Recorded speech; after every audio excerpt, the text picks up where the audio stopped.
Laundry service kayo, kuya? Apo, Magkano sa inyo? 190 po. 8 kilos po yun. Per 8 kilos. Maximum po. Mm. Dapat lang sir eh. Bigyan ko sana kayo. May Facebook page ba kayo? Meron po. Ano pangalan? iWash Laundry Hub. I wash, like I wash. Hindi po. iWash. Na, Diyan lang, malapit lang naman kayo. Pwede naman namin kayo puntahan. Sige Hindi po. po Facebook ito. iWash. I wash. Laundry Hub po. Sige po, sige po. Thank you. Okay, so unexpected, biglang may dumating na laundry service na magde-deliver dito sa kabilang bahay. Okay na rin yun nakapag-inquire ako, at least kung kailanganin namin just in case ng laundry service. Meron akong alam na malapit dito lang. Sabi niya 180 pesos per 8 kilo. So hindi ko alam kung good price na yun. Siguro worth it naman. Okay, so for this whole vlog or sa buong episode na to, yung pinaka-gagamitin ko na recording device is yung Tecno Camon 40 Pro 5G. Ang hirap niya pabanggitin ng tuloy-tuloy. Nasira na yung phone ko, like hindi na talaga nagto-turn on. Kahit Android phone lang siya, tapos nasa entry-level category lang siya, para sa akin napaka-impressive ng performance ng camera. Hindi naman siya totally panapat agad sa iPhone, pero makikita nyo na lang kasi depende pa rin talaga yan sa editing kahit naman iPhone yung gamit nyo. Nakadepende pa rin talaga yan sa'yo. So, titingnan natin kung... Narinig ba yun? Yung pusa na tumatambay sa amin, nagulat ako bigla siyang umubo. Na parang baby. So, yun na nga, going back, titingnan natin kung okay siya pang vlog. Marami akong nakikitang reviews online, kahit sa YouTube, na okay daw yung camera nito kapag gusto mo mag-record ng mga short vlogs, stories, or reels. Okay, so disclaimer lang, hindi ko gagamitin yung default app for recording. Ang gagamitin ko is yung Blackmagic. Tapos yung gagamitin kong microphone na naka-pair dito sa cellphone na to is yung Hollyland Lark M2. Sobrang ingay ng aso ng mga kapitbahay. Sana kahit papaano nabawasan ng noise cancellation. Titingnan natin. So ayun, let's continue this vlog.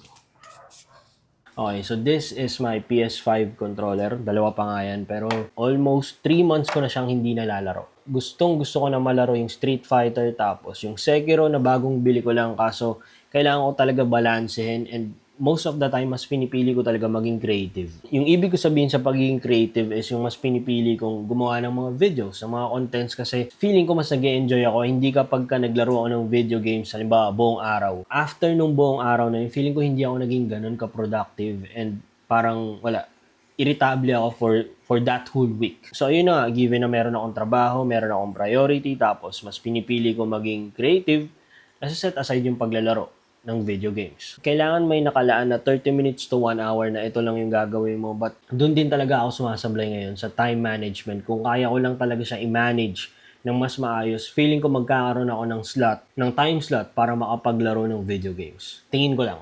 Kalat ng gamit sa likod. Yan yung mga equipment na ginagamit ko dito pag-record ng vlog. Nga pala, nilagyan ko siya ng dead cat kasi merong nakatutok na electric fan dito sa bandang taas. While recording this vlog, titignan ko kung meron pa akong time makapaglaro. Pero parang mas pinipili ko manood na lang ng movie. Ang dami ko ng movie and TV series na nakapila na hindi ko pa napapanood.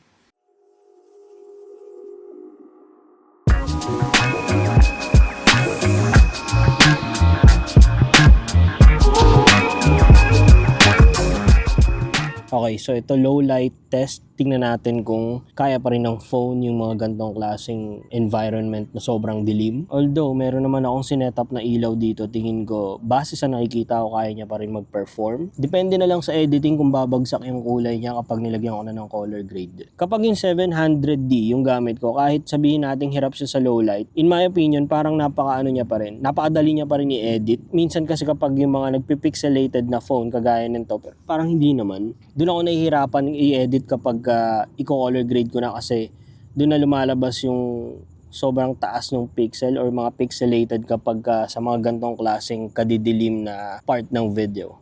Quick yosi break lang to sa trabaho, so baka mamaya ma-overbreak na rin ako kasi sinetup ko pa tong ilaw pati tong camera. Parang ang astig lang ng gantong klaseng view, may dalawang building sa paligid. Hindi ko lang alam, pero feeling ko nahihirapan mag-focus yung camera. Gamit ko pa rin yung Hollyland na mic. So far, pag pinapakinggan ko yung mga footage, impressive yung recording niya. Doon na lang talaga magkakatalo sa post-editing. Tonight yung outfit ko sa office, itong jacket ko na animal.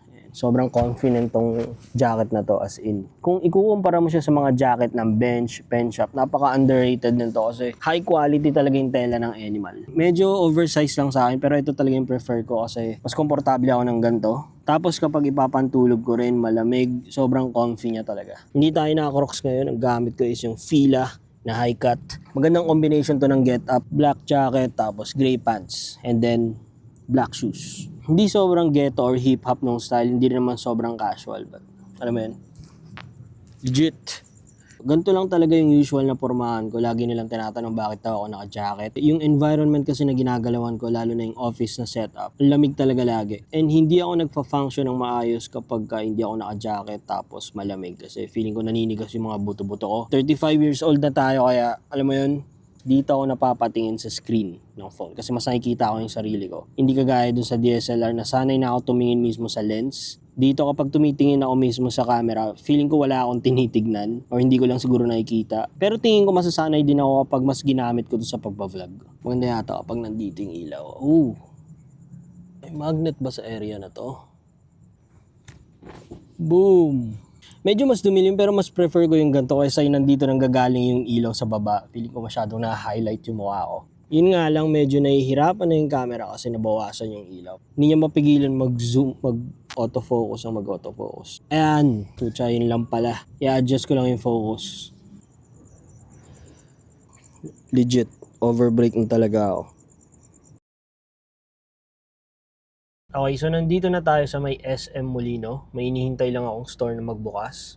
May kailangan lang din ako kunin dito saglit. Tapos yun, uwi na. Isa lang sa mga task na kailangan ko magawa for today. I'm still vlogging using my new phone na supported ng mga lights na nandito sa gilid. Ito kung mapapansin yung madilaw. Ito naman medyo white. Pero diffused silang parehas. Hindi ko pa rin talaga maiwasan tumingin lang dito sa screen kasi nako-conscious ako tumitingin ako sa sarili ko, but kailangan ko talaga masanay tumingin dito sa camera pero hindi ko talaga makita yung camera from a distance. Kanina, habang sinushoot ko yung overhead talk, nandun ako sa likod ng sasakyan, bago tong scene na to, meron pa sana akong sasabihin kaso bigla naman akong nahilo. Hindi ko alam, siguro dahil sunod-sunod yung paghipak ko na naman ng vape. Nahilo ako tapos biglang naman head yung kamay ko. Hindi ko alam kung ano yung pinaka-reason talaga, but sana hindi naman like low blood or something. So yun na nga, meron lang akong mga type ng comment na parang gusto ko i-address, but fortunately hindi ko pa naman na-experience mabash sa comment section, pero tingin ko wala rin naman akong pakialam. Sa Instagram ko lang nakita to pero nakalimutan ko ano yung pangalan ng Filipino artist na yun. But hindi pa ganun karami yung followers niya. Pero meron ako nakita sa comment section na nagsabi na feeling main character. Siguro yung pinaka-point out nung ganong klaseng hater na walang magawa sa buhay is parang niro-romanticize niya yung buhay niya. Kasi nga yun na, feeling main character. Yung mga type ng reel na ginagawa ko, parang ganun din. Parang somewhat romanticizing my own simple life. Kahit yung mga simpleng pagsakay lang sa sasakyan, pagkain sa McDo, pagkain sa KFC, pag-inom ng kape, pag-vape, lahat yun parang ginagawan ko ng montage, ginagawan ko ng mga cinematic na angulo. And para sa akin, bukod sa form na rin siya ng art, isa na rin yun sa way na parang pag-romanticize ko sa sarili kong buhay. Or yung idea na masasabi natin na feeling main character. Kung sakasakaling ako, yung kinomenta ng gano'n na feeling main character, siguro isa lang yung magiging response ko doon. Like sasabihin ko, so what?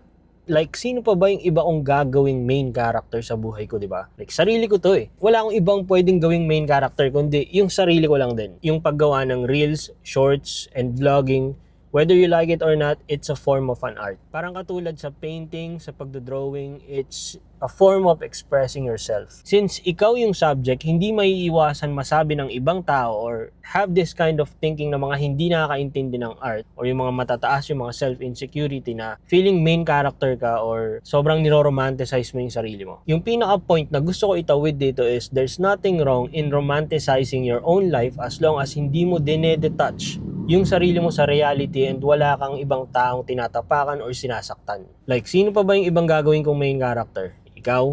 Lalo na dito sa atin, yung mga tingin ng tao na hindi nakaka-appreciate sa art, yung vlogging, yung videography, parang bata pa, parang para sa kanila napaka-foreign, baduy, But the good thing is dumadami na rin yung mga tao and yung mga generation na ine-entertain yung videography and vlogging. Usually kasi yung mga nagko-comment ng ganyan, yan yung mga walang magawa sa buhay, matataas yung insecurity and mga classic na loser na nagtatago lang sa behind ng keyboard. And sa tingin ko, yung the best way para i-address yung mga ganyang klaseng tao is just ignore them. Kasi at the end of the day, hindi naman i-define ng nasa comment section kung ano talaga yung gusto mo i-express. Sarili mo yun eh. Kapag may mga positive na comment, use it as a confidence booster. But yung mga alam mong mga negative comment dyan, mga nangaasar lang, mga keyboard warrior na nantitrip lang talaga, just ignore them. Yun lang din yung pinaka gusto ko sabihin doon, and bukas na yung mall, pwede na ako pumasok. Isa sa downside, kapag nagvo-vlog ka gamit yung sarili mong phone, yung battery consumption, sobrang lakas.